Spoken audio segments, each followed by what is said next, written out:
Hello, it's time for tactics, and we have this position in front of us, and please pause if you want to solve it on your own. I'll give you a couple of seconds to pause the video, and now I'll tell you the solution. It's rook cb2. It seems like it's doing nothing, but let's analyze the position. The bishop on e2 is defended by a rook on e1 and queen on b5, so neither of those pieces cannot move from defending the bishop. Rook on h1. Rook on h1 defends the h3 pawn. So it can move only to h2, but if it moves to h2, for example, then you can take on e1 because of this pin. Bishop e1, then rook takes b5.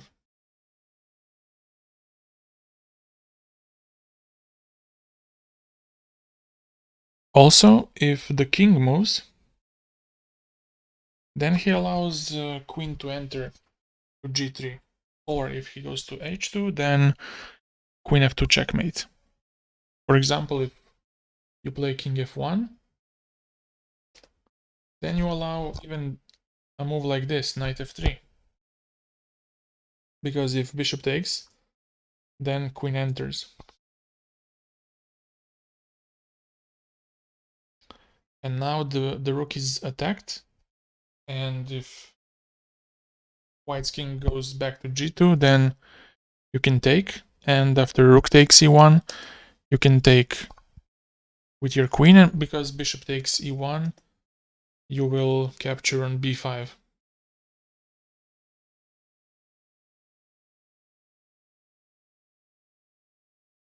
So everything is connected to each other, and it's not good for white, whatever he does. If he tries to go to d3 with his queen, then he's losing the bishop.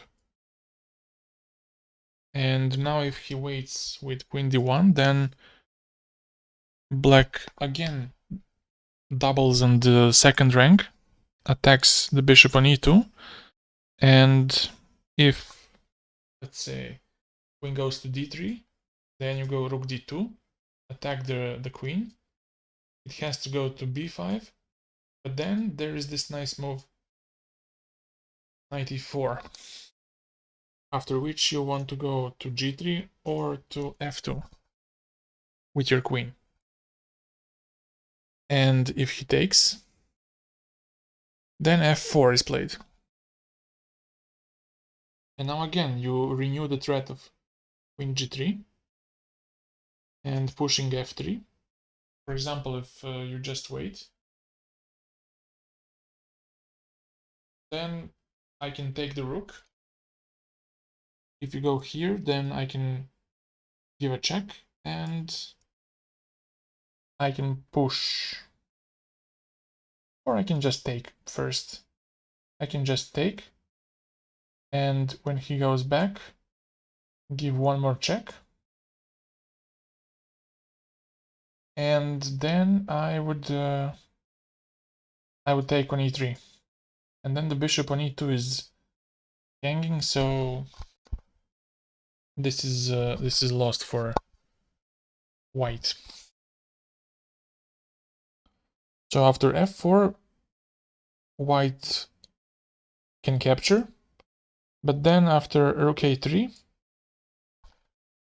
white is simply lost because now black is going to play queen g3 with rook f3 next, and that would be it.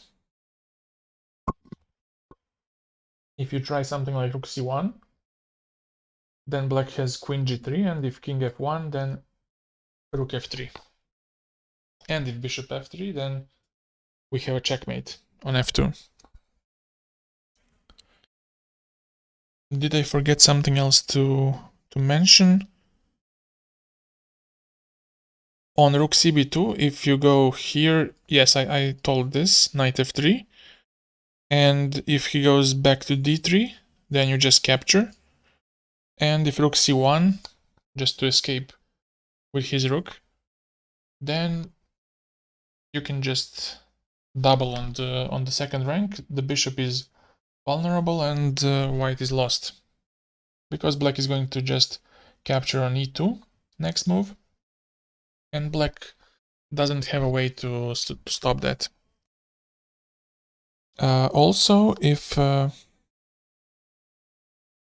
after queen d3, rook b4, if he does rook b1, now you can exchange and go knight d2. And now white's losing the queen, and that's over. So yes, this is more or less it. If you, with rook cb2, black is completely tying down white, and he doesn't have a useful move. Also, if he plays f4, then black goes knight e4, and now he has two threats, queen g3 or queen f2. Checkmate.